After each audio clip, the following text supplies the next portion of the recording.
World war 2 में जब industrialisation start हुई थी, तब बेसिकली स्कूल का सिस्टम निकाला गया था क्योंकि उनको वर्कर्स चाहिए थे, and it all started from there. उसने सोचा कि मैं अपने हाई स्कूल में जाके बाकी बच्चों को ये इस तरह बताता हूँ और वो इस तरफ आए।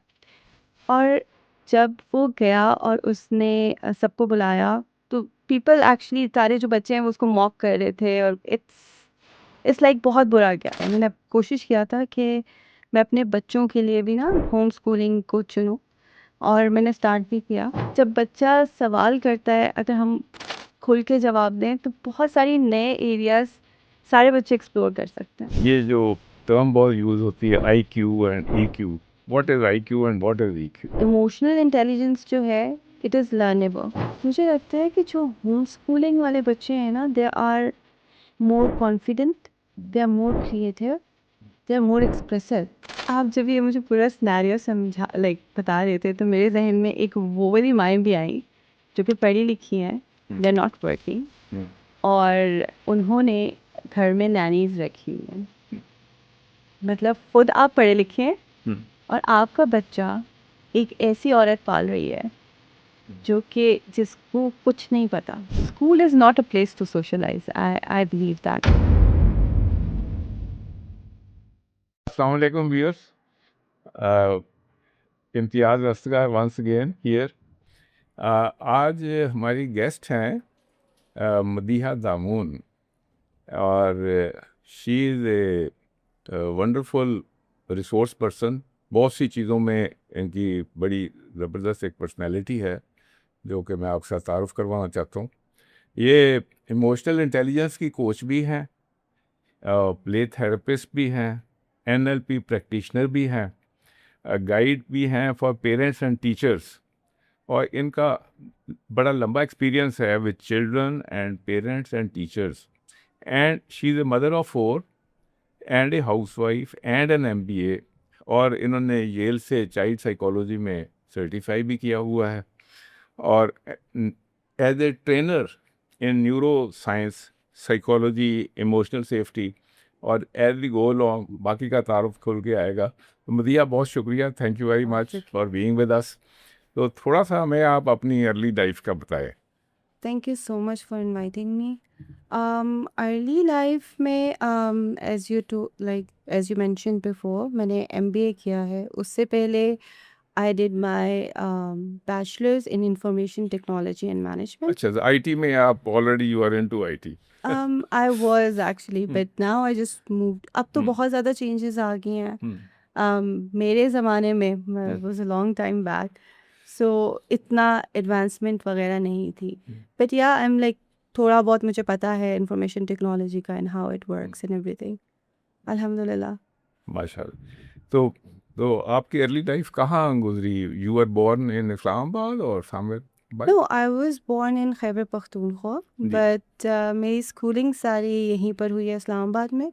जी। बहुत जल्दी हम यहाँ पे मूव कर गए थे कि और मेरे छोटे बहन भाई सब यहीं पैदा हुए हैं। So I kind of like I say कि I am born and raised here, because जितना मैंने जब होश संभाला तब से अब तक यहीं इस्लामाबाद में। इस्लामाबाद में। एग्जैक्टली तो फिर एजुकेशन भी इसका मतलब इस्लामाबाद में है आपकी? एग्जैक्टली यहीं से स्टार्ट हुआ था। तो शादी से पहले आपकी क्या एजुकेशन थी, और व्हेन यू गॉट मैरिड आप? So it's a very interesting thing. शादी मेरी बहुत जल्दी हो गई थी, and I completed my masters शादी के बाद। बात बिल्कुल। So my husband was living abroad, और मैं यहाँ पर थी पेरेंट्स के पास, एंड वो वाला टाइम जो है I was with my parents और स्टडीज़ आराम से की। So then I moved abroad, और उसके बाद अब्रॉड मीन्स कहाँ? हम लोग बहुत डिफरेंट जगहों पे रहे हैं शादी के बाद। सबसे पहले तो शादी के बाद हम मूव किए Saudi, then we move to Dubai, फिर Abu Dhabi, then we move to America. Different जगहों पे हम लोग रहे हैं। सो इट्स, हाँ जी जी। सो उस लिहाज से काफ़ी लाइक 9 डिफरेंट लोकेशंस पे वी स्टेड। सो अल्हम्दुलिल्लाह। या तो फिर आपके you have 3 sons, 2 of them are twins? No, I have twins, एक बेटा और एक बेटी। और उसके बाद ही ऐसा आई डू हैव 3 सन्स। सो अल्हम्दुलिल्लाह 4 बच्चे हैं माशाल्लाह। मेरे तो अल्हम्दुलिल्लाह। किस एज ग्रुप में अभी बच्चे? सो सबसे बड़े जो हैं they are 12, hmm, they are twins. Hmm, उसके बाद I have a son, he is 6, he recently got like इस वाली उसमें आया है इस एज में। हम्म। और सबसे छोटा 3 साल का है। माशाल्लाह माशाल्लाह। तो आप थोड़ा सा हमें क्योंकि आपकी जो स्पेशल बैकग्राउंड है that is of interest to not only to me as a grandparent, तो लेकिन जो आजकल मैं देखता हूँ कि जो पेरेंट्स हैं और ग्रैंड पेरेंट्स हैं, आजकल का जो माहौल है और जो तालीम की सिचुएशन है, बहुत से लोग बहुत सी चीज़ों पे कंसर्न हैं इस वक्त, कल्चर से लेके क्वालिटी ऑफ एजुकेशन से लेके and many many other things. तो आप क्योंकि you have lived this life yourself, आप इसी सारे माहौल में से खुद गुजर रही हैं, और as an educated mother and practitioner जिसे कहना चाहिए ना, तो आप थोड़ा सा हमें बताएं कि जो हमारे स्कूल्स हैं वहाँ पे टीचर्स और टीचर्स की जो तालीम है, जो उनका एटीट्यूड है बच्चों के मतलब, थोड़ा सा give us a little your own personal view, how you look at it. अच्छा, मुझे स्कूल के साथ जो है कोई इतने ख़ास जो है लगाव नहीं है। मैंने कोशिश किया था कि मैं अपने बच्चों के लिए भी ना होम स्कूलिंग को चुनूँ, और मैंने स्टार्ट भी किया। But there were certain reasons that we had to shift them to school. But अगर आप हिस्ट्री में भी जाके देखें ना, तो home schooling is not that old. World war two में जब इंडस्ट्रियलाइजेशन स्टार्ट हुई थी, तब बेसिकली स्कूल का सिस्टम निकाला गया था, क्योंकि उनको वर्कर्स चाहिए थे। And it all started from there. और उसके बाद डेफिनेटली अभी तक बहुत एडवांसमेंट आ गई है, बहुत सारी अप्रोचेज़ आ गई हैं, लेकिन स्टिल जो बेसिक सिस्टम है, वो जो घंटी का बजना है, बच्चों को एक जगह पे बिठाए रखना है, अम, अम, बहुत सारी चीज़ें हैं जो कि I don't agree with it. Secondly, मुझे कंसर्न ये भी होता है कि जब बच्चा बहुत छोटा होता है, तो उसका प्री फ्रंटल कॉर्टेक्स, जो आपका लॉजिकल ब्रेन है, वो भी डेवलप नहीं हुआ होता, और बहुत सारी उसमें भी डेवलपमेंटल फेजेस होती हैं। उस वक्त जब बच्चे को अटैचमेंट चाहिए, उसको इमोशनल रेगुलेशन चाहिए, उसको को रेगुलेशन चाहिए, उस वक्त हम बच्चे को उठा के भेज देते हैं स्कूल में। Do you think system is ready for it? अगर हम लोग एज अ मदर या एज अ पेरेंट हम ये अपने आप से सवाल करें ना, तो हम 2 दफ़ा सोचेंगे बच्चे को 2.5 साल में या 2 साल 9 महीने में जो है स्कूल में भेजते हुए। आई थिंक ये जो शुरू का टाइम है, जिसमें आपको बॉन्डिंग क्रिएट करनी है, जिसमें आपको बच्चे का अटैचमेंट स्टाइल डेवलप करना है, ये स्टेज आपको ना बच्चे को अपने पास रखना चाहिए एज अ मदर। जी। या तो ये तो एक चीज़ है, क्योंकि रूटीन में हम ये देखते हैं कि 2.5 साल 3 साल के बच्चे को मोंटेसरी एग्जैक्टली भेज दिया जाता है, और वो उसी वक्त से रेजिमेंटेशन में आता है। ये आपने एग्जैक्टली इंटरेस्टिंग बात की कि सोसाइटी को, ये यूरोपियन सोसाइटी थी, इसको वर्कर्स चाहिए थे, एग्जैक्टली तो वो workers could be going into the army और गोइंग इनटू कॉरपोरेट जॉब्स, तो उसके लिए उन्होंने किया। तो इसका there are two sides to it, कि स्कूल के अंदर क्या हो रहा है और स्कूल के बगैर क्या हो सकता है। सो थोड़े से अपने हमें ख्यालात इसके ऊपर बताएं कि जो स्कूल में हो रहा है उसमें भी चलें, कंसिडरिंग कि चलें बच्चा चला गया है, तो what could the teachers do and what they are not doing, आपका क्या ख्याल है? मुझे लगता है कि टीचर्स जब ना बहुत एम्पैथेटिक हो जाते हैं, और वो भी अगर बॉन्डिंग पे काम करते हैं। Recently I had a training with one of the private schools, और उस पे हम यही कह रहे होते हैं कि टीचर अगर अपने आप को ये ना सोचे कि मुझे इनके अंदर इंफॉर्मेशन डालनी है ज़बरदस्ती, वो एक बॉन्ड क्रिएट करे, एक कनेक्शन क्रिएट करे, तो वो एक लेवल जो है ना, वो डिफरेंट होगा, वो जी। बॉन्डिंग का and all that. You need empathy. Different diverse background से बच्चे आए हुए हैं, उनको कैसे इंक्लूड करना है, किस तरीके से उनसे बात करनी है। तो आई थिंक टीचर्स को बहुत इमोशनली अवेयर होने की ज़रूरत है इस पॉइंट ऑफ टाइम पे। जी। और हम लोग क्योंकि हम लोग कोर्स के पीछे और स्ट्रक्चर के पीछे इतना ज़्यादा होता है ना कि हमें ये करिकुलम इसी के अंदर रहना है। आई थिंक जब बच्चा सवाल करता है, अगर हम खुल के जवाब दें तो बहुत सारी नए एरियाज़ सारे बच्चे एक्सप्लोर कर सकते हैं, बजाय इसके कि हम लोग क्लास में ये होता है कि अभी सवाल नहीं करना या इस टॉपिक के अलावा सवाल नहीं करना। बच्चे का ब्रेन है, हम लोग बेसिकली बिल्कुल ना क्रिएटिविटी को ख़त्म कर रहे हैं, सोचने की सलाहियत को ख़त्म कर रहे हैं। और इस तरह एक कभी स्टडी मैं पढ़ रही थी and it was very interesting कि एक बच्चा था, ही वाज 14 और उसको भी रिसेंटली अवार्ड मिला द यंगेस्ट एंटरप्रेन्योर का, और वो बहुत अर्ली एज से उसको इसमें डाल दिया गया। उसने सोचा कि मैं अपने हाई स्कूल में जाके बाकी बच्चों को ये इस तरह बताता हूँ और वो इस तरफ आए। और जब वो गया और उसने सबको बुलाया तो पीपल एक्चुअली, सारे जो बच्चे हैं वो उसको मॉक कर रहे थे और इट्स लाइक बहुत बुरा गया। देन दे डिसाइडेड कि हम एलिमेंट्री स्कूल में जाते हैं, और वहाँ पे रिस्पॉन्स वाज सो गुड कि लाइक बच्चे अपने पॉकेट मनी देने को तैयार थे, बच्चे एक डिफरेंट लेवल पे सोच रहे थे, अपनी प्रोडक्ट के आइडियाज़ बता रहे थे। तो एक सर्टेन लेवल तक जाते जाते ना आप ब्रेन को बिल्कुल बॉक्स कर देते हैं, क्रिएटिविटी को बिल्कुल लॉक कर देते हैं। तो आई थिंक क्रिएटिविटी अगर आप इनकरेज कर रहे हैं, बच्चों को सोचने पे वो कर रहे हैं, तो बजाय टीचर्स बनने के अगर हम उनके मेंटर बन रहे हैं, जिसको मुरब्बी कहते हैं उर्दू में, तो वो लेवल ही एक और है। और फिर वो जो रिजल्ट और जो हमें लोग मिलेंगे ना, they would be on a different level. Normally तो यही कहा जाता है ना कि जी ये जो मॉन्टेसरी है ना, इसने बच्चे को बहुत क्रिएटिव करना या है।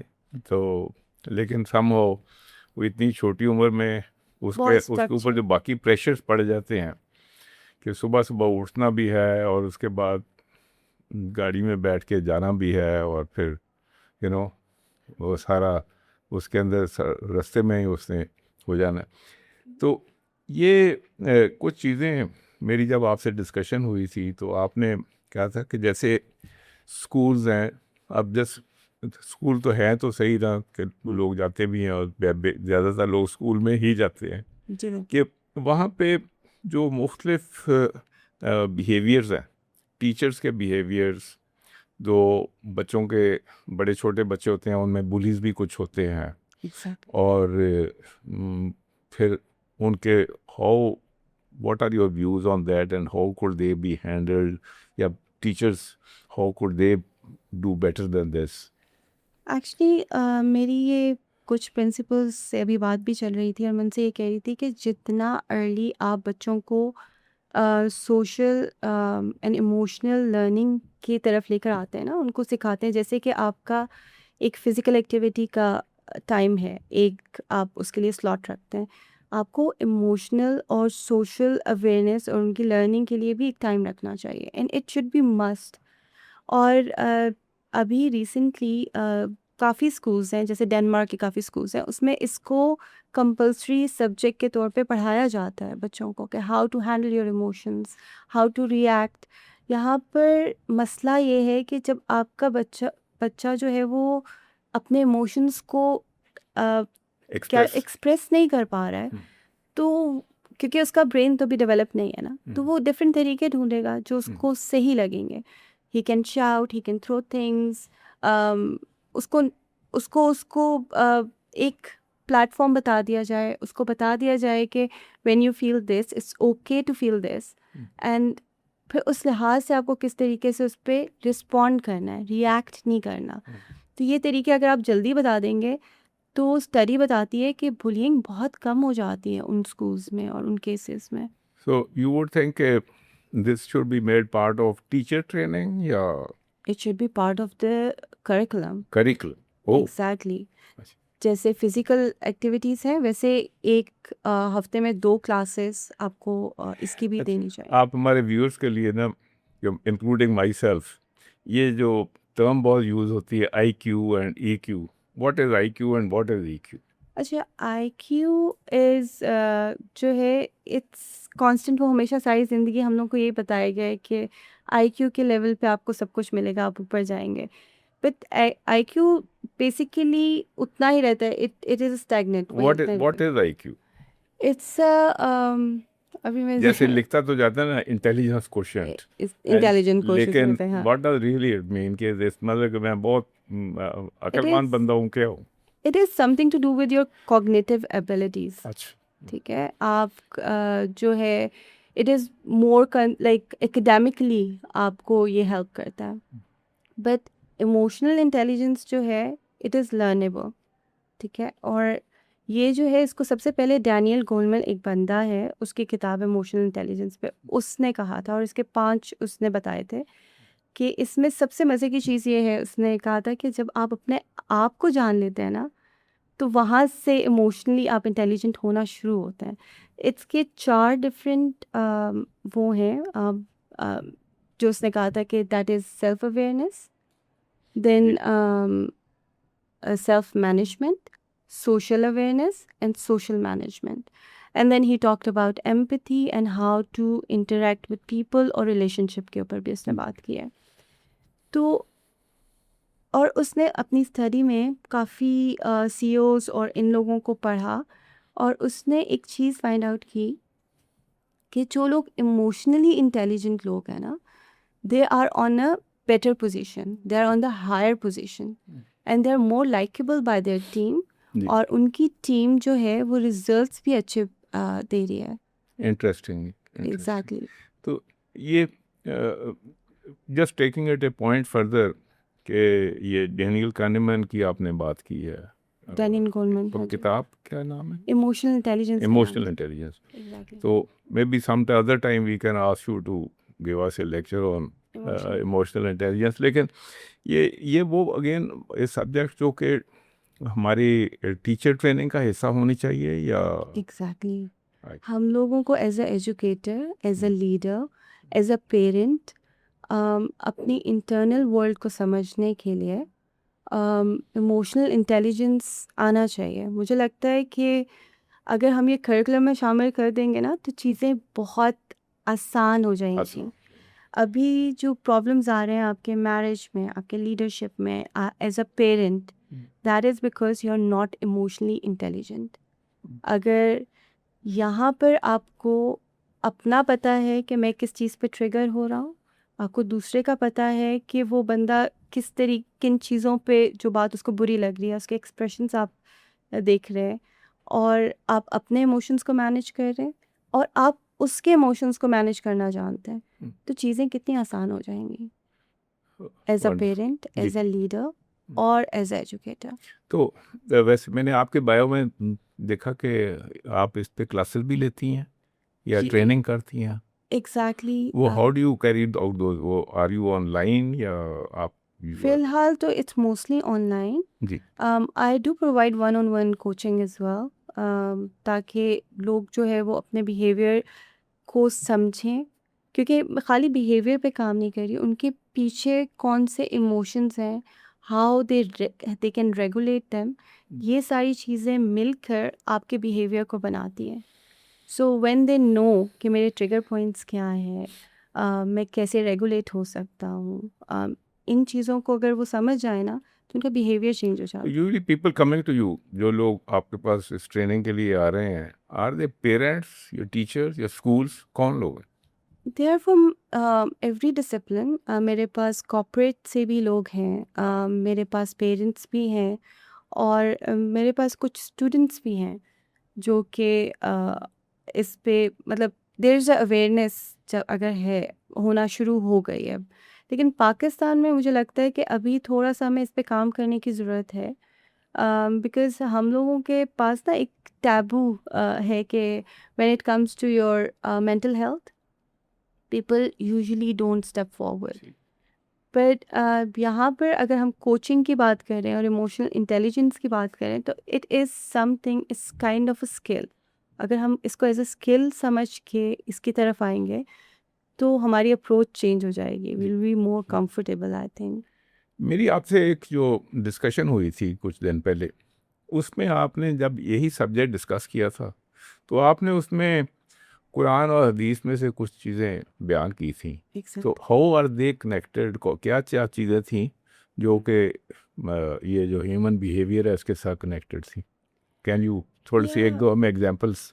बिल्कुल, इमोशनल इंटेलिजेंस जो है अगर आप उसको देखें तो सबसे पहले तो हमारे नबी करीम सल्लल्लाहु अलैहि वसल्लम उनका नाम आता है और he was very, very emotionally intelligent. अगर आपको याद हो तो मैंने एक वाक़या शेयर किया था ज़रा कि हमें बता दें दोबारा से। जी, श्योर। हुँ, उसमें ये था कि रसूलुल्लाह सल्लल्लाहु अलैहि वसल्लम के ज़माने में एक थे अबू हुरैरा रज़ी अल्लाह अन्हु। सो उस ज़माने में क्योंकि भूख बहुत ज़्यादा थी और लोगों के पास थोड़ा कम था, तो ही वाज़ वेरी हंग्री, उनको बहुत भूख लगी हुई थी और उन्होंने सोचा कि वो बाज़ार जाएँगे और वो किसी से जाके मिलेंगे और लोग उनकी हालत देखेंगे, तो उनको अपने घर इनवाइट करेंगे and he can eat something. So वो जब बाज़ार गए, तो वहाँ पर वो ऐसी जगह पे बैठ गए कि मुझे लोग देख सकें। सो इतने में उन्होंने हज़रत उमर को आते हुए देखा, तो बहुत खुश हो गए कि हज़रत उमर आए हैं, तो ये मुझे देखेंगे तो ये समझ जाएँगे। तो उन्होंने जब हज़रत उमर को देखा कि उन्होंने नोटिस नहीं किया, वो कुछ अपने ख़्याल में होंगे या कुछ, तो ये इन्होंने सोचा कि मैं जाके उनसे क्वेश्चन पूछता हूँ। ही वेंट देयर एंड इन्होंने उनसे ना सवाल पूछा। उन्होंने सवाल का जवाब दिया एंड ही लेफ्ट। फिर हज़रत अबू बकर रज़ी अल्लाह अन्हु वो आए, तो ये और खुश हो गए कि हज़रत अबू बकर तो अब तो ये समझ जाएँगे।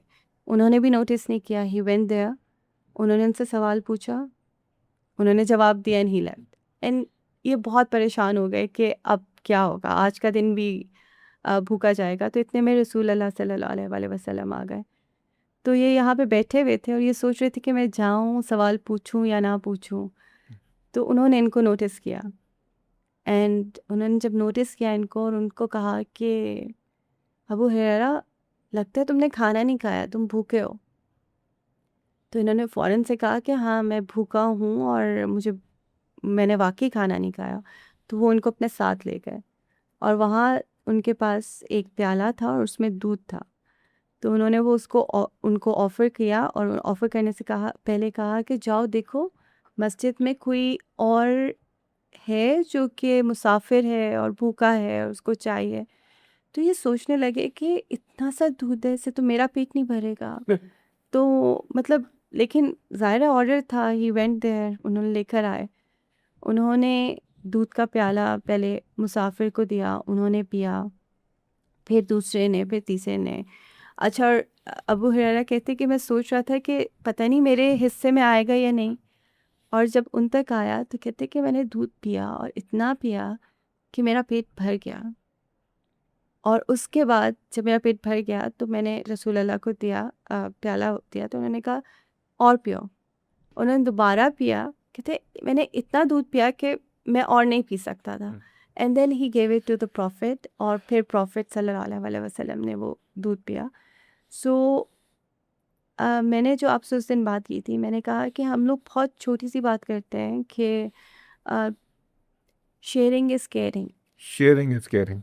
हुँ, तो मैं अपने बच्चों को ये वाला वाक़या सुना के हमेशा कहती हूँ कि व्हेन यू शेयर, अल्लाह ताला उसमें ब्लेसिंग्स डाल सो देंगे और वो चीज़ अल्लाह ताला उसमें ना आपके लिए वो ज़्यादा कर देंगे। हुँ, सो अब जो है व्हेन दे शेयर तो दे से कि मामा ब्लेसिंग, ये सो बात this is something we have to shift our focus ये टू। वेरी इंटरेस्टिंग, क्योंकि आपने जो ये बात की और उसके साथ अपने बच्चों को सिखाया, ये रेगुलरली एक चीज़ आती है कि ये जो अ, जैसे कहते हैं ना अ किरदार साज़ी, किरदार साज़ी जो है, ये यूनिवर्सिटी में सिखाने वाली चीज़ है या ये घर में सिखाने वाली चीज़ है? या माँ के बच्चे को सिखाने वाली? आई थिंक माँ जो है ना, वो आपका सबसे पहला दर्स का है। ये बात हम बहुत बचपन से सुन रहे हैं हुँ, और ये बात मुझे तब पता चली और मैं बहुत दिन तक इस बारे में सोचती रही जब मैंने 4 माँओं के बारे में पढ़ा, जी, जो हमारे मज़हब में एक हमारी एक मज़हबी किताब में एक जो थी, इन 4 माँओं के बारे में ज़िक्र था जो कि दे वर सिंगल पेरेंट। जी, तो यहाँ पर हम लोग हमेशा कहते हैं ना कि अगर बाप नहीं है तो माँ क्या कर सकती है, कैसे तरबियत होगी, कैसे किरदार साजी होगी। तो उसको पढ़ने के बाद मैं काफ़ी देर तक सोचती रही और मेरी आंखों में काफ़ी देर तक आंसू रहे कि यार अल्लाह ताला ने हमें कितनी बड़ी जिम्मेदारी दे दी है। और वो 4 माएँ थीं, हज़रत इमाम, हमारे जो इमाम हैं, बड़े इमाम, इमाम अहमद, उनकी मदर सिंगल थी। इमाम मालिक, उनकी मदर भी सिंगल थी। इमाम शाफ़ी, उनकी मदर भी सिंगल थी। तो ये सारी माँओं को अगर आप देखें तो इमाम शाफ़ी की माँ ने फ़लस्तीन से सफ़र किया था मदीना उस ज़माने में, बिकॉज़ शी वांटेड कि मेरा बच्चा सही तरीके से तालीम हासिल कर सके। और क्योंकि वो सिंगल मदर थी और जब वो 13 साल की उम्र में उन्होंने मदीना में पढ़ लिया और वो मक्का जाना चाहते थे, तो उन्होंने रोना शुरू कर दिया बहुत ज़्यादा। तो इमाम शाफ़ी समझे कि शायद ये मेरे जाने की वजह से रो रही हैं। तो उन्होंने कहा कि अगर आप इतनी ज़्यादा परेशान हैं तो मैं नहीं चाहता, आप मत रोएं। तो उन्होंने कहा मैं इसलिए नहीं रो रही हूँ कि तुम जा रहे हो, मैं इसलिए रो रही हूँ कि अल्लाह ताला ने मेरी दुआ सुन ली है, जो कि मैंने तहज्जुद में उठ के मांगी थी। एंड देन आपको पता है कि वो मक्का गए और उन्होंने इमाम मालिक से पढ़ा and so on the story. और अभी थोड़ी देर पहले जैसे आपने ज़िक्र किया था कि इमोशनल इंटेलिजेंस, तो वो माएँ इतनी इमोशनली इंटेलिजेंट किस्म की ख़वातीन थीं कि अभी हम लोग अगर वेस्ट को पढ़ें ना कि आपको रिस्पेक्टफुल पेरेंटिंग करनी है, बात करनी है, समझाना है। मैं हैरान हो गई वो कहानी तो नहीं, वो वाक़या पढ़ के कि इमाम मालिक जो है he wanted to be a singer जब वो छोटे अच्छा। थे। हाँ। हम्म। तो उन्होंने आके अपनी वालदा से कहा कि मैं सिंगर बनना चाहता हूँ। अभी मेरे पास बहुत सारी माएँ आती हैं जो मुझे कहती हैं कि मेरा बेटा यूट्यूबर बनना चाहता है या गिटारिस्ट बनना चाहता है, तो मैंने तो 2 लगा दी, खाना नहीं दिया ये। तो हमारा रिएक्शन बहुत डिफरेंट है। और मैं उनको हमेशा ये वाक़या सुनाती हूँ कि इमाम मालिक की माँ उनके पास बैठी और उनसे उन्होंने बात की। उन्होंने कहा कि देखो, अगर तुम जो हो तुम सिंगर बनोगे तो एक टाइम के बाद तुम्हारी आवाज़ भी चली जाएगी और तुम्हारी लुक्स भी चली जाएंगी। लेकिन अगर तुम स्कॉलर बनोगे, विद टाइम तुम्हारा इल्म भी बढ़ता जाएगा और लोग तुम्हें ट्रस्ट भी करेंगे। You will go on that level. और उनकी प्रॉपर बैठ के पूरी जैसे ग्रूमिंग की उन्होंने। And this is called emotional emotional intelligence. Intelligence. और इसी को वो एक किताब है माँ का मदरसा, डॉक्टर नईम गनी साहब मरहूम, अब हमारे उन्होंने एजुकेशन के लिए बहुत काम किया और सुल्ताना फाउंडेशन बनाई उन्होंने। उन्होंने अपने ज़िंदगी के आखिरी हिस्से में ये थ्योरी पर बाउंड की, माँ का मदरसा, कि आप बच्चे को माँ जो कुछ सिखा सकती है वो आगे ना स्कूल सिखा सकता है ना यूनिवर्सिटी सिखा सकती है। आजकल एक्चुअली क्योंकि मैं हायर एजुकेशन साइड पे काफ़ी मेरा है, मैं देखता हूँ कि वहाँ बात होती है कि जी करेक्टर और के ऊपर डिस्कशन होनी चाहिए यूनिवर्सिटी में। I think university is too late it is. इस काम के लिए। ये अगर माँ ने नहीं किया या बाप ने नहीं किया तो वो स्कूल नहीं कर सकता वो काम जो कि घर में वो हो सकता था। तो आपकी इस बात से कि माँ का ही रोल है इसके अंदर। एग्जैक्टली। तो लेकिन बीच में कुछ चीज़ें ऐसी आ जाती हैं, जैसे अभी माँ का ही बात कर रहे हैं, तो ये जो होम स्कूलिंग है, आपने कहा कि आपने कोशिश भी की इसके ऊपर, लेकिन आपके सर्कमस्टांसेस ऐसे थे कि आप उसको कंटिन्यू नहीं कर सकी। लेकिन नॉर्मली होम स्कूलिंग पे आपकी क्या ऑब्जर्वेशंस हैं? मुझे लगता है कि जो होम स्कूलिंग वाले बच्चे हैं ना, they are more confident, they are more creative, they are more expressive. जी। क्योंकि वो बच्चे जो मेरे बच्चों के साथ पहले हम लोग जब मिल रहे थे and we were in a home schooling group, दो, क्योंकि मेरे बच्चे शुरू में फाउंडेशन थोड़ी सी वैसी है, so they are different from the school kids, but जी still I can see the difference कि होम स्कूलिंग में बिकॉज आपके पास एक दायरा नहीं है ना कि जी इसी दायरे के अंदर रहना है और यही पढ़ना है, so you have plenty of things you can explore and there plenty of things you can create. और हर रोज़ आपका बच्चा आपको एक नई थ्योरी के साथ, एक नई चीज़ के साथ सरप्राइज करता है। अच्छा, शुरू में जब मैंने अपने बच्चों का, when we were home schooling and all that, तो मैं अपने बच्चों को कहती थी, एट दैट टाइम वो लिखने, जब बहुत अर्ली एजेस में जब वो लिख नहीं पाते थे, तो मैं उनसे कहती थी कि आज आप लोगों ने एक किताब लिखनी है, ठीक है, it can be any topic, it can be any thing, तो आप किताब लिखेंगे। तो वो बड़े मज़े से एक टॉपिक सेलेक्ट करते थे एंड वो कहानी सुनाते जाते थे and I used to write it, हाँ ठीक अच्छा है। और वो पूरी उन्होंने अपना जो भी वो है, जिस तरीके से वो वेरी कह रहे हैं, इंटरेस्टिंग क्योंकि माँ अवेलेबल थी ना उस काम को एग्जैक्टली, करने के लिए कि माँ वो स्क्राइब माँ लिख रही थी और बच्चा बोल एग्जैक्टली, रहा था तो उसकी वो जो फैकल्टी थी वो चल रही थी आगे से क्रिएटिविटी और वो हाँ सारे बल्ब जो है ना, हम्म वो हम्म जो फायरिंग हो रही होती है जी ब्रेन में, हम्म इट वाज देयर। हम्म सो वो जब किताब लिखने के बाद हम उसको किताब की शक्ल में लाते थे एंड देन उसके ऊपर वो, मैं कहती थी अब कोई भी ड्रॉ करना है करो, फिर कलर करके, और then I used to read कि तुम लोगों ने ये बोला है। एंड वो जो एक सेंस ऑफ अचीवमेंट आता है और वो जो उनके चेहरे पे खुशी होती है, और द वे, एक तो उनकी क्रिएटिविटी उससे इंक्रीज हो रही है, सेकेंडली कॉन्फिडेंस आप उनका बिल्ड कर रहे हैं, और तीसरी चीज़ ये कि they have this relation with book, paper and all that. So ये तीन चीज़ें फिर मैंने अपने बच्चों में अभी भी देखी हैं, 12 साल के हो गए माशाल्लाह, अभी भी बैठ जाते हैं, मामा हम बुक लिख रहे हैं, and they right things, now they can write by themselves या अल्हम्दुलिल्लाह, माशाल्लाह ये बड़ी जो एक्सप्रेस करने की जो एबिलिटी है ये आपने उनके अंदर उजागर कर दी और एंड अल्हम्दुलिल्लाह। You put the time and to it तो आपने कभी ये नहीं सोचा कि मैं जाके जॉब कर लूँ और ये अभी बच्चों मेरे, बच्चों को ट्यूशन रखवा दूँ मैं नहीं, मैंने ट्यूशन तो आज तक बच्चों को नहीं दी और अभी इरादा भी नहीं है, बिकॉज़ मुझे लगता है कि मेरा मेन मकसद जो अल्लाह ताला ने मुझे, और लास्ट टाइम जैसे आपने एक वाक़या भी सुनाया था कि हम तरबिया को आउटसोर्स नहीं कर सकते, हम्म तो उसके लिए माँ का मुझे लगता है कि टाइम जो है ये बच्चों के लिए बहुत ज़रूरी है।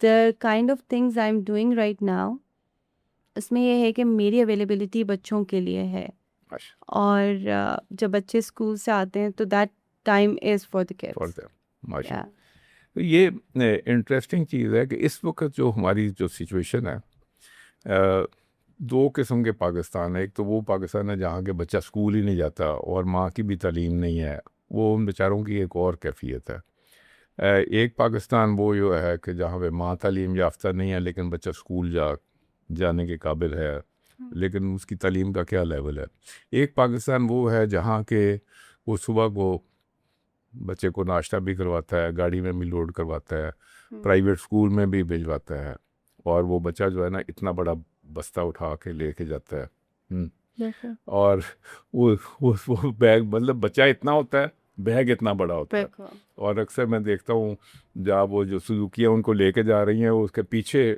वो बुक्स हैं, बैग इतने बड़े बड़े और मैंने अपनी बेटी को भी देखा है ऐसे करते और बाकी बच्चों को भी रेगुलरली देखता हूँ और वहाँ पे फिर बच्चा जो है वो 40 मिनट में ये पढ़ना है ये पढ़ना है ये पढ़ना है लेकिन जब वो घर से स्टार्ट करता है तो he is in a state of tension exactly, और उसके बाद जहाँ वो गाड़ी रुकती है वो गाड़ी से निकलने और स्कूल के गेट में जाने का एक और मरहला है गेट के अंदर जाके एक और मरहला है फिर वहाँ से निकलने का भी एक मरहला है और हर 40 मिनट के बाद फोकस फिर चेंज हो जाता है ये मैथ्स का पीरियड है ये फ़लाँ का पीरियड है फ़लाँ का पीरियड है अच्छा अब वो जो बच्चा है ना शी सारा टाइम उसके अंदर है और माँ एजुकेटेड है वो घर में बैठी है या वो कहीं और जॉब कर रही है एग्जैक्टली, तो मैं कई दफ़ा इस पे सोचता हूँ कि इसकी इकोनॉमिक्स क्या है ये if there is an educated mother like yourself और अगर वो उसके सर्कमस्टांसेस ऐसे हैं कि एक जगह पे जम के वो अगर बैठे हैं तो वो बच्चों की अगर माँ होम स्कूलिंग कर रही हो तो जो उसको अपनी जॉब में पैसे मिल रहे हैं वो उतने पैसे शायद वो पेट्रोल में, गाड़ी में, ड्राइवर में, स्कूल की फ़ीसों में, और अकेली स्कूल की फ़ीस नहीं है, स्कूल के साथ बहुत पूरा एक सिस्टम है for which the parent has to pay, and on top of that जो सबसे चीज़ मुझे समझ नहीं आती कि इतनी महंगी फ़ीस देने के बाद बच्चों को शाम को ट्यूशन भी पढ़नी है। एग्जैक्टली। हमारे ज़माने में तो अगर ट्यूशन पढ़नी पड़ जाए ना तो स्टूडेंट के मुंह पे नाक था, नाक कट जाती थी, और ना पेरेंट्स के कोई के इसके बच्चा कोई जाहिल है जिसको नहीं समझ आ रही, ना टीचर कंफर्टेबल था। ये हम लोग सोच ही नहीं सकते थे कि ट्यूशन पढ़ी जाए। अब इस वक्त एलीट स्कूल इतना पैसा भी लेता है और ट्यूशन भी पढ़ा रहा है। एग्जैक्टली। इसकी अगर इकोनॉमिक्स है तो what is the economics of sending a child, जबकि माँ तालीम याफ्ता है और शी हैज़ कोई उसके ऊपर और कंपल्शन नहीं है, अच्छा, इसकी क्या इकोनॉमिक्स? आप जब ये मुझे पूरा सिनेरियो समझा बता रहे थे तो मेरे जहन में एक वो वाली माएँ भी आई जो कि पढ़ी लिखी हैं, दे आर नॉट वर्किंग, और उन्होंने घर में नैनीज रखी हुई हैं। मतलब खुद आप पढ़े लिखे हैं और आपका बच्चा एक ऐसी औरत पाल रही है जो कि जिसको कुछ नहीं पता, जी। तो क्या तरबियत कर रहे हैं उस बच्चे की? वो लोग जो काम के लिए जा रहे हैं, whatever is the reason, sometime it's like they have to, जी। बट जो माएँ काम नहीं कर रही, इवन देन उन्होंने अपनी तरबियत को आउटसोर्स कर दिया कि जितनी देर आप बच्चे को स्कूल नहीं भेज रहे उतनी देर भी वो किसी नैनी के हाथ में। और मैंने बहुत पढ़ी लिखी माँओं को देखा है कि उनके बच्चे रात को नैनीज़ के पास सो रहे हैं अल्लाह अकबर। बिकॉज दे डोंट वांट कि उनकी स्लीप डिस्टर्ब हो। तो हम लोग उस एक लेवल पे आके खड़े हो गए कि हम लोग वही आपकी वो जो पुरानी बात है वो मेरे दिल में जैसे बैठ गई ना कि हमने तरबियत को आउटसोर्स कर दिया, क्योंकि हम इतने, मैं इसको लेज़ी पेरेंटिंग कहूँगी, या मुझे लगता है कि इसमें एक सोशल मीडिया का भी इतना हाथ है कि कंटेंट इतना ज़्यादा अवेलेबल है, हमें ये नहीं पता कि हमें कौन सा कंटेंट कंज्यूम करना है और कौन सा नहीं करना। तो वो जो सेल्फ़ केयर की बात आती है ना, तो उसमें हम लोगों ने अपनी ज़िम्मेदारियों से हाथ धो लिए हैं, हम पीछे हट गए हैं, अपनी ज़िम्मेदारियाँ नहीं देख रहे हम लोग। ऐसी so it is less of the economic, it's more of like कि हम लोग अपनी ज़िम्मेदारियों को भूल गए हैं as a mother, as a parent. मैं यहाँ पे फादर्स को भी कहूँगी कि सिर्फ माँओं की जिम्मेदारी नहीं है, you are the part of the family as well. अब मैं आपकी मौजूदगी से फ़ायदा उठाते हुए कि चंद आपको सवाल, क्योंकि ये सवाल जो है ये मुझे कंसर्न पेरेंट्स की तरफ से आए हैं जिनका कोई बच्चा इस उम्र गया। तो एक तो मुझे ये क्वेश्चन आया है कि what are some of the best free parenting resources online?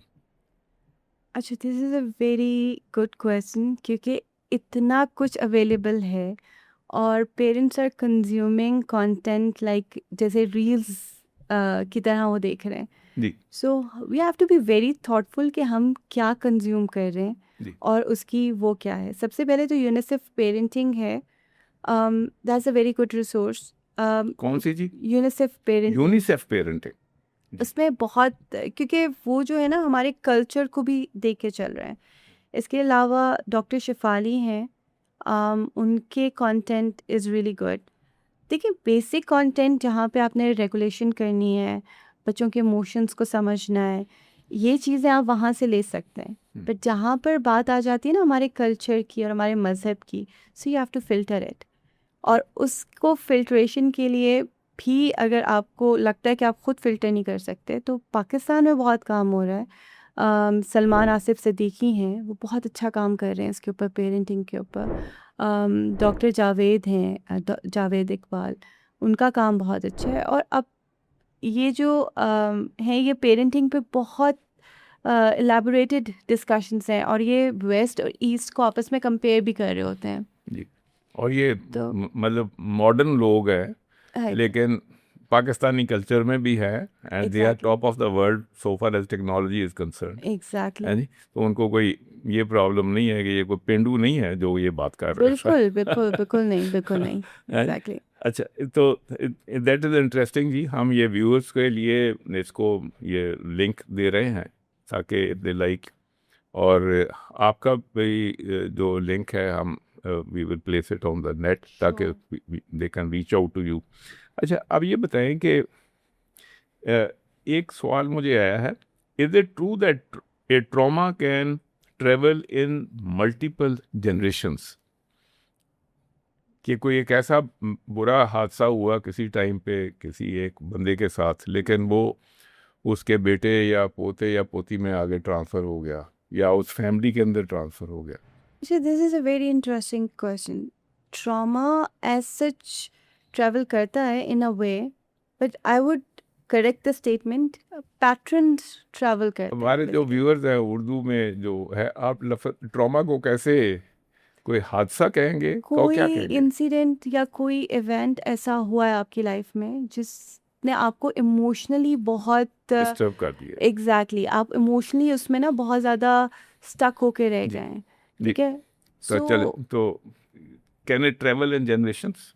मैं यही बात कही थी कि in a way you can say that, but इसकी सही टर्म होगी कि पैटर्न्स ट्रेवल करते हैं, पैटर्न्स ट्रेवल कर। क्योंकि उस ट्रॉमा जो आपको हुआ है उसके बाद आपका वर्ल्ड व्यू चेंज हो गया, आप दुनिया को डिफरेंट नज़र से देख रहे हो। फियर है या कोई ऐसी एक कंडीशन है कि आप उस नज़र से जब दुनिया को देख रहे हो तो आपका अटैचमेंट स्टाइल भी डिफरेंट है। जब आप अपने बच्चों को रेज़ करेंगे तो डेफिनेटली वही अटैचमेंट स्टाइल, वही फियर, वही सारी चीज़ें आप उनके अंदर जो है डाल देते हैं और वो आगे से पास ऑन करते हैं। तो इस तरह से हम लोग अपना बैगेज अपने बच्चों को, और वो आगे और वो आगे, और इस तरीके से ये थ्रू जनरेशन चलता रहता है until and unless we stop and तो we heal ourself. How do we realise this कि हमें पता लग जाए कि ये ट्रॉमा था पीछे और ये मैं लेट से पीछे से आ रहा है, it is coming up to me और मेरे आगे फिर अगली जनरेशन है, आपके बिहेवियर, आपके पैटर्न्स शो करते हैं उसको। पैटर्न शो करते हैं। Exactly. But that would need some outside help for me. Mostly it is beneficial कि आप आउटसाइड हेल्प ले लें, बट बाज़ात अपने ऊपर काम करने से भी होता है, जहाँ पे आप थोड़ा सा अपने ट्रिगर्स को समझ लेते हैं कि मुझे इन चीज़ों पर गुस्सा आ रहा है इस वजह से।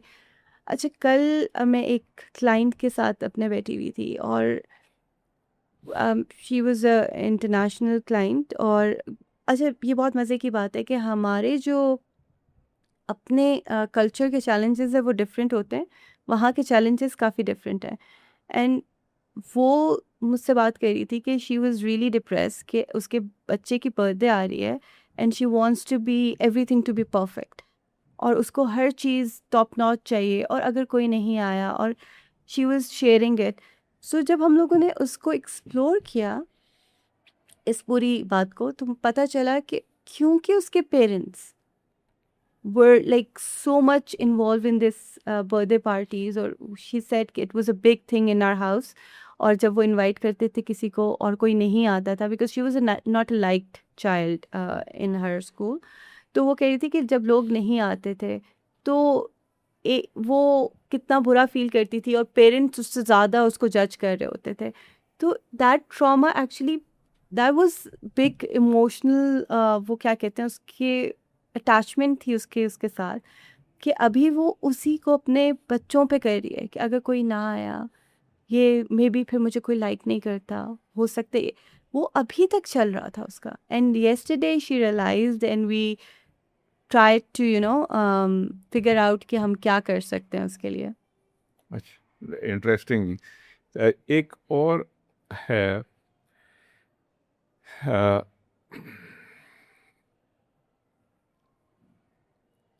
how do parents deal with children that are hooked to digital devices and screens? What are practical ways to overcome this instead of just banning it? तो आप खुद भी इसको हैंडल कर रही होंगी और या इसमें ना ये एक चैलेंज है जो हमसे पहले पेरेंट्स ने नहीं देखा. दिस जी is a really modern challenge. ऐसे ही स्क्रीन्स को एकदम से बैन करना जो है it's not a right approach in a way कि पहले हम उसकी रूट कॉज का देखते हैं जी कि what is the root cause behind it. बच्चा क्यों डिवाइस के साथ अटैच है, उसकी कौन सी नीड आप फुलफिल नहीं कर पा रहे हैं. डॉक्टर शिफानी हैं, उनकी 3-4 किताबें. उन्होंने अपनी किताब में एक बात डिस्कस किया है कि they are 5 needs of the children जो कि सॉरी 5 नीड्स हैं हाँ बच्चों की जी जो कि फुलफिल नहीं हो पा रही होती हैं, जिसकी वजह से बच्चा जो है इस तरफ जाता है. ठीक है, दैट इज़ स्क्रीन आपको क्या दे रहा है. You feel seen over there, you feel significant over there. आपने अपना एक ग्रुप बनाया हुआ है, आपके फॉलोअर्स हैं, आपने पोस्ट किया, लाइक आ रहे हैं. यू फील सिक्योर आप जो बात कर रहे हो. You feel successful.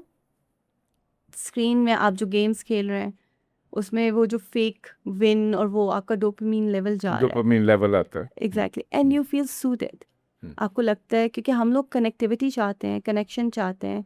ये जो नई चीज़ें हैं जो फेसबुक लाइव है, ये है, वो है, ये सारा वो नीड्स आपको प्रोवाइड कर रहे हैं. जब बच्चे की ये नीड्स पूरी नहीं होंगी डेफिनेटली बच्चा उस तरफ जाएगा. तो इसका फिर ऑल्टरनेट क्या है इसका ऑल्टरनेट ये है कि बच्चे को हेल्दी एक्टिविटीज़ में डाला जाए. ठीक है, उसमें ये है कि माँओं को थोड़ा सा टाइम निकालना पड़ेगा. लेट्स बिल्ड पजल बनाएं, साथ बैठें. बहुत सारी एक्टिविटीज़ हैं, उनको वॉक पे लेकर जाएं, फुटबॉल गेम में ले जाए फुटबॉल में ले जाएं, पार्क ले जाएं. हम्म, तो जब इस तरह की एक्टिविटीज़ होंगी ना, बच्चे खुद ही भूल जाते हैं स्क्रीन. अगर आप बच्चों को पार्क लेकर जाएं, मोस्टली बच्चे खेल रहे होते हैं. मैंने ये नोट किया है अपनी लाइफ में बच्चों के साथ कि if you give them A game जिसके अंदर एक ball and football is one of the best कि वो गेंद पे इतनी कंसंट्रेशन होती है कि उसकी जो जिसे अटेंशन डिफिसिट चिल्ड्रन होते हैं at least when they concentrate on A ball तो उनको कंसंट्रेट करना आ जाता है उसमें एग्जैक्टली, बिल्कुल. अब फिजिकल एक्टिविटी भी होती है थक भी जाते हैं उसके साथ एंड इट्स वेरी हेल्दी, आपके ब्रेन के लिए बहुत अच्छा है. अच्छा एक इंटरेस्टिंग चीज़ है Pakistani society joint family system इसके जो चैलेंजेस हैं इन raising emotionally intelligent kids in a joint family when other जैसे चाचा या मामू वो इंटरफियर करते हैं जब आप बच्चे को डिसिप्लिन करते हैं या बच्चे की अपब्रिंगिंग में कोई भी आप अगर कोई regimentation is a wrong word मतलब कि आप कहते हैं कि ये हमारा फलां काम करने का टाइम है और ऊपर से somebody else के कि ये क्या कर रहे इधर आ जाओ समथिंग लाइक दैट. तो इसके साथ जॉइंट फैमिली में आपके पास कोई टिप्स हों फॉर पेरेंट्स जो सुन रहे हैं बात इस वक्त. अच्छा, ये एक चैलेंज है, इसीलिए हम लोग जब कंटेंट बाहर का लेते हैं ना तो उसको अपने लिहाज से फ़िल्टर करना है. यहाँ पे रिस्पेक्ट का एक पहलू भी आ जाता है कि we have to respect our elders या वो. इसके लिए पेरेंट्स को हेल्दी बाउंड्रीज बनानी है. हेल्दी बाउंड्रीज एग्जैक्टली, उनको कम्युनिकेट करना है. बिकॉज अगर एक बंदा कह रहा है कि एक बंदा शेम कर रहा है उसी चीज़ पे, एक बंदा इनकरेज कर रहा है, एक बंदा, तो बच्चे पावर स्ट्रगल सीख जाते हैं जी. वहाँ पे कि यहाँ पे हो क्या रहा है. They get confuse. जी उनकी तरबियत उस तरह से नहीं हो पाती. तो उसके लिए बच्चे की सेफ्टी के लिए, उसकी मेंटल हेल्थ के लिए सबको एक ग्राउंड पे आना पड़ेगा. ठीक है, और उनको पता, पेरेंट्स को बताना पड़ेगा कि भाई ये टाइम है, इस टाइम में बच्चे होमवर्क कर लें तो फिर नाना नानी के पास या दादा दादी के पास जाएं. क्योंकि वो वाला हम लोग एक रिलेशन भी ख़त्म नहीं करना चाह रहे. जी वो बहुत इम्पोर्टेंट है इट्स वेरी वो जो इम्पोर्टेंट. है कंबाइंड फैमिली के बेनिफिट्स बहुत हैं दैट मैं अगर समझूँ आपकी बात को इसका मतलब ये है कि there should be a family meeting कि हम एज पेरेंट्स जैसे जो पेरेंट्स जो है ना बच्चे का माँ और बाप वो कहते हैं कि this is how we are doing it तो ये हमारा टाइम है और ये हमारा ये है तो आपने प्लीज़ इस टाइम पे ना इस बच्चे के साथ ये वाली बातें नहीं करनी है समथिंग लाइक दैट हाँ बिल्कुल, ताकि you have to communicate. Boundaries तो फिर ऐसी किसी मीटिंग में या किसी ऐसी गेट टुगेदर में ही हो सकती बिल्कुल, बाउंड्रीज एक्चुअली आपके एक्शंस भी होते हैं कि आप बता देते हैं ना कि इस टाइम पे ये है और वो. बाउंड्रीज इज़ अ वेरी इसमें भी एक पूरी डिस्कशन हो सकती है, बट इट इज़, हाँ, योर बिहेवियर्स आप कम्युनिकेट कर सकते हैं कि मुझे ये सही लग रहा है, ये सही नहीं लग रहा है, एंड ऑल दैट। अच्छा, एक इंटरेस्टिंग चीज़ जो सामने लोगों को उनके तवज्जो में आती है कि अगर आप बच्चों की होम स्कूलिंग करेंगे तो एंटी सोशल होंगे या they will lack social skills. Is this correct statement कि वो एंटी सोशल होंगे? अच्छा, मैं अपना व्यू पॉइंट बता सकती हूँ। जी। I don't agree with this. नहीं, आपने प्रैक्टिस किया है ना, you can see it in your children. या सो वो ये है कि होम स्कूलिंग जो है, अगर आपके पास मैंने जो अभी तक देखा है, जो वो बच्चे, अगर आप लोगों से मिल रहे हैं, अगर आप बिल्कुल आइसोलेट हो गए हैं, तो that's not the way you should be doing it. वो तो तरीका ही गलत है। आपको बच्चे के क्योंकि बहुत डाइवर्स ग्रुप के साथ जो है बच्चे इंटरेक्ट कर रहे होते हैं। स्कूल्स में सेम एज के बच्चे हैं, सेम ग्रेड में रहेंगे, एक जैसा यूनिफॉर्म पहनेंगे, एक दूसरे से बात नहीं कर सकते, तो हाउ कैन दे सोशलाइज? पूरे दिन में 2 बच्चे साथ बैठ के आ जाते हैं और आपको कुछ नहीं पता, because you are not allowed to talk to each other. आप कमरे से बाहर नहीं देख सकते। आपके हर चीज़ जो है उसका टाइम है। खाना है तो इतनी देर में आपने ख़त्म करना है और आपने वापस जाना है। How can you socialize over there? School is not a place to socialise. I believe that. इतनी इतनी हैवी रेजिमेंटेशन है वहाँ पे। बहुत स्ट्रक्चर्ड है सब कुछ, जी। बिल्कुल। और जब आप होम स्कूलिंग करते हैं तो you have certain, you know, a circle जहाँ पे बच्चे जाके कम्युनिकेट करते हैं। They are free to talk. And अब तो I just love this idea कि इस्लामाबाद में तो they are certain groups, home schooling groups. Mothers मिलती हैं एवरी वीक और समटाइम ट्वाइस अ वीक, और they take children to different places. उनको, जैसे हम लोग रिसाइकलिंग के लिए एक दफ़ा लेकर गए थे, we took them to the farm, और वहाँ पे बच्चे, जो स्कूल के बच्चे आ रहे थे, तो वो, मामा लुक, ये तो इसके अंदर से, ग्राउंड के अंदर से निकल रहा है। बच्चों को नहीं पता, देव नेवर सीन इट। जी। गाय, सारी चीज़ों को जाके देखा। It was a different experience. और मुझे लगता है कि स्कूल उतना मैनेज नहीं कर पा रहा, इतने बच्चों को बार बार नहीं लेके कर सकते। जाना एंड ऑल दैट। तो वंस तो again it come back to the same thing कि माँ का जो रोल है और पेरेंट्स का एक्सपोजर। रोल है। मुझे अपने बचपन का याद है कि वो पाकिस्तान नया नया बना था तो बड़ी बेसर सामानी थी। तो लेकिन मेरे वालिद जब दो अपने हम उम्र लोगों के साथ बैठते थे तो मैं भी बैठा होता था बीच में। मैं उनकी बातें भी सुनता था। वो करते करते मेरे वालिद के जो दोस्त थे वो, मैं उनका भी दोस्त बन गया और वो मेरे दोस्त बन गए। थ्रू आउट हमने देखा।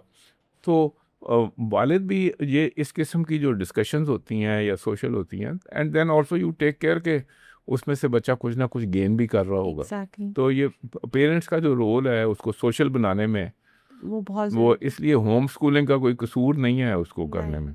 एग्जैक्टली। तो अभी जैसे आपने अपने वालिद का एग्जांपल दिया, तो मेरे जहन में एग्जांपल आया हज़रत ज़ैद रज़ी अल्लाह अन्हु का, जी। कि वो जो है, ही वाज 14 जी। जब वो सब सहाबा के दरमियान और रसूल अल्लाह सल्लल्लाहु अलैहि वसल्लम के दरमियान बैठ के डिस्कशन करते थे और उनसे प्रॉपर राय ली जाती थी।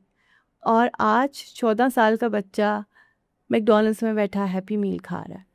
जी, जी। This is the difference. This हम इज लोग, हाँ, तो उस वक्त के बच्चे और अब के बच्चों में कोई डिफरेंस तो नहीं है। It's the way we are just raising them. एक एक सवाल और आया है, how to differentiate between discipline and emotional abuse when it comes to raising children. अच्छा, this is discipline is a very discipline is not when you are shouting at your kids, जब आप उनको humiliate करेंगे, जब आप उनको shame करेंगे, क्योंकि किसी को नीचा दिखा के, किसी का दिल दुखा के आप उससे सही काम नहीं करवा सकते। तो डिसिप्लिन इज़ व्हेन उसका जो रिजल्ट होगा ना, that would be really positive. लेकिन जब हम लोग कहते हैं ना, डिसिप्लिन के नाम पे हम लोगों ने 2 थप्पड़ लगा दिए या हमने किसी की इंसल्ट कर दी। और इसमें भी मुझे एक बहुत प्यारा वाक़या जो है अभी मेरे ज़हन में आया है। हज़रत अनस जी। रज़ी अल्लाह अन्हु रसूलुल्लाह सल्लल्लाहु अलैहि वसल्लम के घर में थे और एंड बच्चे थे। और बच्चे थे, और ये नहीं कि वो बिल्कुल परफेक्ट बच्चे थे।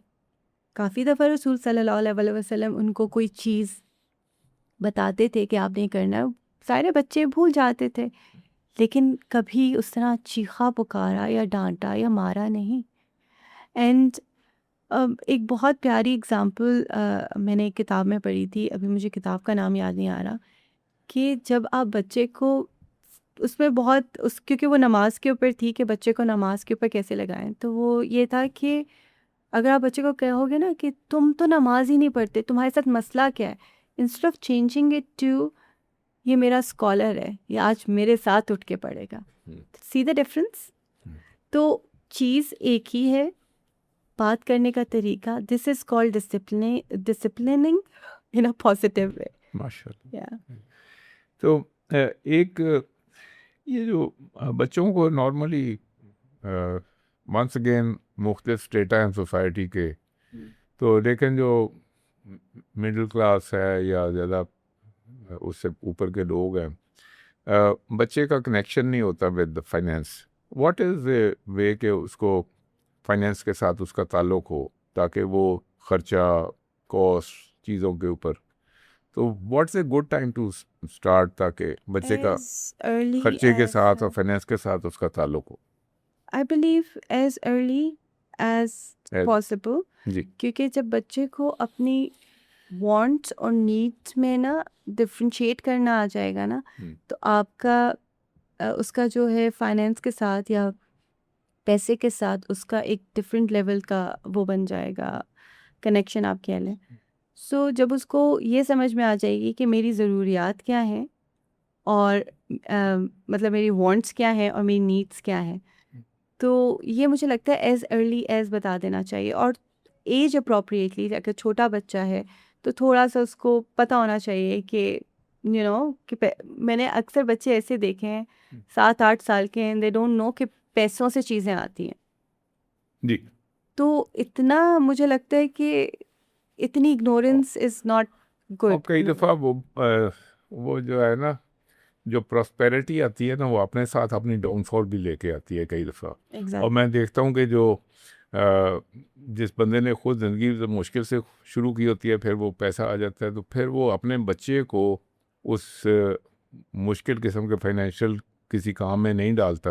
वो कहते जी हम कमाते ही इनके लिए हैं, एग्जैक्टली। लेकिन उसी में फिर उसकी खराबी स्टार्ट हो जाती है कि एग्जैक्टली। वो पैसे के लिए वैल्यू नहीं है, और वही बच्चा जो होता है ना आगे जाके इस बाप ने जो कुछ भी कमाया होता है ना उसको ज़ाया कर सकता है। एग्जैक्टली। एक चीज़ और है आपसे पूछने वाली, कि ज़रा सिंपल टर्म में अगर आप हमें बताएंगे ADHD क्या है, और ये जो autistic children, what are autistic children, और how do you recognise one,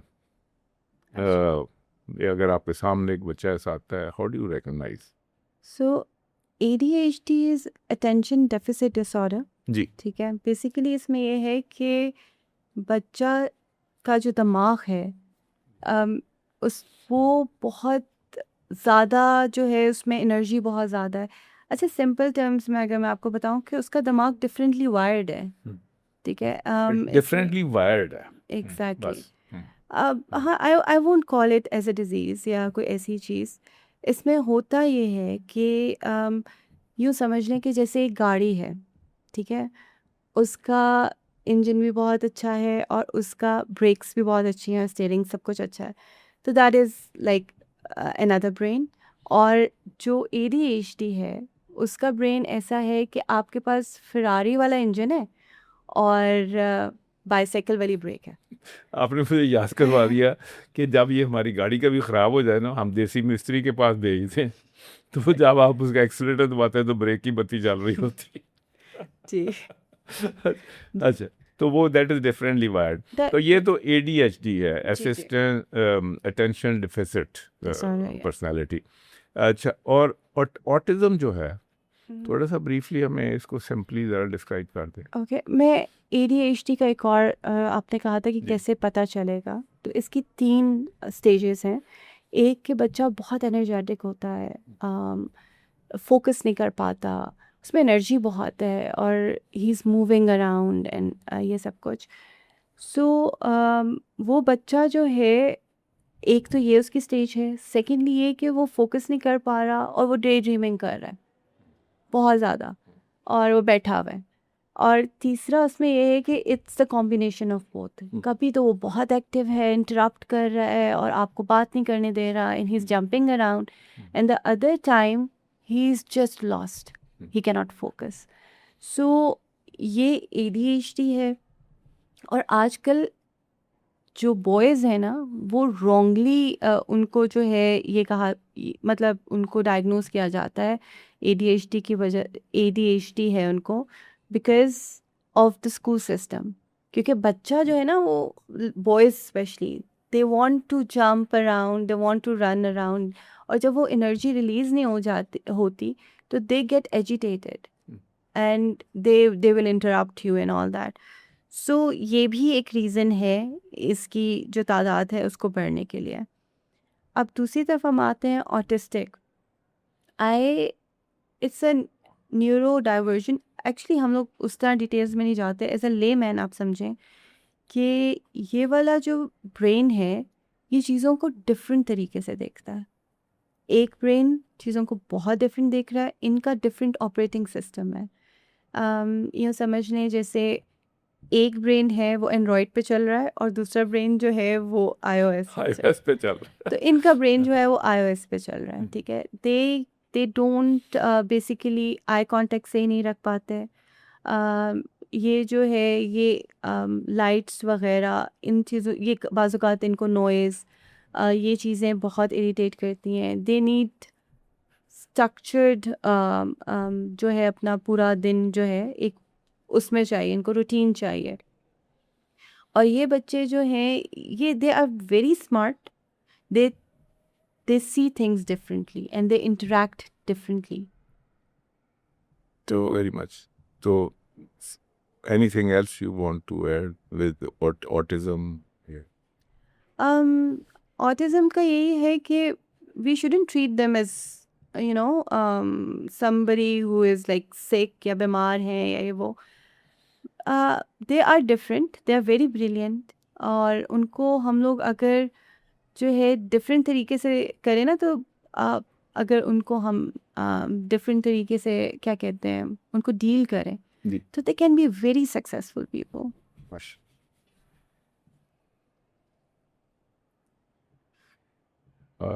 final एक सवाल है कि बच्चों की जो रिलेशनशिप है नाना नानी दादा दादी के साथ, ये जो पर्सनैलिटी और ग्रूमिंग है, इसमें इसका क्या इम्पेक्ट है? तो आजकल ख़ास तौर पे जो एक किस्म की फैमिली जो है ना, जैसे पहले नेट टुगेदर होती थी for various reasons, economic reasons, migration के रीजंस, और देन ऑल्सो जो हम वेस्ट को कॉपी करते हैं उसकी वजह भी है कि जनरली नाना नानी या दादा दादी को इक्वेशन में से निकाल दिया जाता है या उनसे बच्चों को दूर रखा जाता है। तो ये जो हमारी सोसाइटी में ये एक बहुत इम्पोर्टेंट और एक बड़ी अच्छी हमारे पास एक ब्लेसिंग है, और ये इसकी जो पॉजिटिव साइड है वो क्या आपका एक्सपीरियंस भी और आपकी एजुकेशन में? अगर बच्चों की ज़िंदगी में नाना नानी और दादा दादी और ये रिलेशंस होते हैं ना, तो वो बच्चा बहुत इमोशनली स्टेबल होता है, ठीक है, क्योंकि वो एक डिफरेंट किस्म का कनेक्शन जो है वो उनके साथ उनकी डिफरेंट किस्म की बॉन्डिंग है। अच्छा, येस्टरडे इत्तेफाक से मुझे किसी ने एक स्टडी भेजी, जो कि मैं इधर अभी शेयर करना चाहूँगी। दैट इज़ कि एक टर्म उन्होंने इंट्रोड्यूस की है, यूनिवर्सिटी ऑफ जॉर्जिया में एक रिसर्च की गई कि दादा दादी और नाना नानी जो है वो आपसे तो इतना मतलब प्यार नहीं करते, अपने जो ग्रैंड पेरेंट्स हैं उनसे प्यार ज़्यादा क्यों होता है। तो उस स्टडी के रिजल्ट में उन्होंने एक टर्म इंट्रोड्यूस किया, that is called grand mother brain. Grand mothers brain. Brain. हाँ, तो वो होता ये है कि उनको ना उनके डिफरेंट डिवाइसेस, उनके लगा के उनको जब टेस्ट किया गया तो उनको अपने ग्रैंड पेरेंट्स की वीडियोस और पिक्चर्स दिखाए, वो ग्रैंड चिल्ड्रन की वीडियोस और पिक्चर्स जब दिखाई गई तो वो ना एक अजीब किस्म का एनर्जी और अजीब किस्म की फायरिंग थी उनके ब्रेन में एंड ऑल दैट।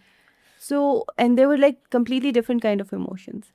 फिर उनको अपने बच्चों की तस्वीरें दिखाई गई तो the kind of energy was really different, it was more logical, more thinking, उस तरह की थी। लेटर ऑन उनसे भी क्वेश्चंस किए गए तो दे रियलाइज्ड कि ग्रैंड पेरेंट्स लव में कोई डिफरेंस नहीं है, बट जहाँ पर उनके अपने बच्चे आ जाते हैं ना तो वहाँ पे दे हैव दिस क्या कहते हैं, उनको होता है कि they are are responsibility, we would be judged, हमें इनको वो करना है। जहाँ पे उनके बच्चों के बच्चे आ जाते हैं ना, they can enjoy them freely कि भाई इनकी रिस्पॉन्सिबिलिटी तो वो देख रहे हैं तो हमें इनको ना सही तरीके से एंजॉय करना है। सो that is a really beautiful study and they named it as a grandma brain. So very वो interesting. very interesting. So basically जो बॉन्डिंग और वो जो होता है रिलेशन जो आपके ग्रैंड पेरेंट्स के साथ होता है, दैट इज़ miraculous. और वी आर सो ब्लेस्ड कि हमारे ग्रैंड पेरेंट्स है वो इतना टाइम निकाल के बच्चों को जिस तरह स्टोरी सुना रहे होते हैं अपने एक्सपीरियंस से, बच्चा बहुत ज़्यादा लर्न करता है। ग्रैंड पेरेंट्स अगर उसके हयात हैं तो आई वुड सजेस्ट कि you should give them time to spend with them. माशा। तो मदिया, थैंक यू वेरी मच। बहुत सी और बातें हैं जो कि हो सकती थी लेकिन टाइम की भी लिमिटेशन है, और thank you very much for this. तो मैं व्यूअर्स कुछ बातें बताना चाहता हूँ। ये जितनी बातें आज मदीहा ने की हैं, आई विश के मुझे, जब मैं यंग पेरेंट था तो मुझे कोई इस किस्म का मेंटर मिलता। हमारे ज़माने में इस चीज़ की बात होती नहीं थी। और अब भी जब लोगों की शादियां होती हैं तो वो शादी में पेरेंटिंग का कहीं कोई किरदार ही नहीं है। और जो हमारी जो शादियां हैं वो आजकल करते करते वो हॉलीवुड या बॉलीवुड टाइप की शादियां बनती जा रही हैं, और उससे आगे का कोई सोच नहीं है। तो यंग पेरेंट्स जो है, they need a certain preparation कि उनकी जो आगे औलाद है उन्होंने कैसे उसकी अपब्रिंगिंग करनी है। So it's very important. और ये जो सेशन आज है मदीहा के साथ हमारा, ये ख़ास तौर पे यंग पेरेंट्स को देखना चाहिए। जो मेरी एज के बड़े लोग हैं, कुछ टाइम गुजर गया है, तो हम इस चीज़ को सुन भी सकते हैं, समझ भी सकते हैं, लेकिन ऐसा हम फ़ायदा उठाने वाली एज से गुजर चुके हैं। लेकिन आप लोग जो यंग हैं, either you are newly married और आपके भी बच्चे छोटे हैं, तो प्लीज़ इन इन बातों को गौर से सुने और इसके ऊपर गौर करें, ताकि आपकी जो बच्चे हैं they should grow up as balanced individuals, बाकिरदार लोग हों, बासलाहियत लोग बच्चे हों। तो इसके ऊपर आप ज़रूर गौर कीजिएगा। और ये मदीहा की वेबसाइट है, इस पे भी आप जाके इनसे, अगर आपका स्कूल है या आप टीचर हैं या आप पेरेंट हैं, तो you can take her advice. और बाकी कुछ चीज़ें ऑलरेडी हमने जो यहाँ पे जो इन्होंने नाम लिए हैं लोगों के जो रिसोर्सेज हैं उसमें कर सकते हैं। और इस पॉडकास्ट का मकसद भी ये है कि हमारी जो नेक्स्ट जनरेशन है उसमें पेरेंट्स क्या किरदार अदा कर सकते हैं, और स्कूल सिस्टम के alternate home schooling, home grooming, तो उसके ऊपर क्या आप लोग कर सकते हैं, ये दैट इज़ वेरी इंपॉर्टेंट। तो please have a look at this. Thank you very much. आइंदा इंशाल्लाह फिर कभी और ऐसे एक इंटरेस्टिंग एपिसोड के साथ हम हाज़िर होंगे आप पास। बहुत शुक्रिया। अल्लाह हाफ़िज़।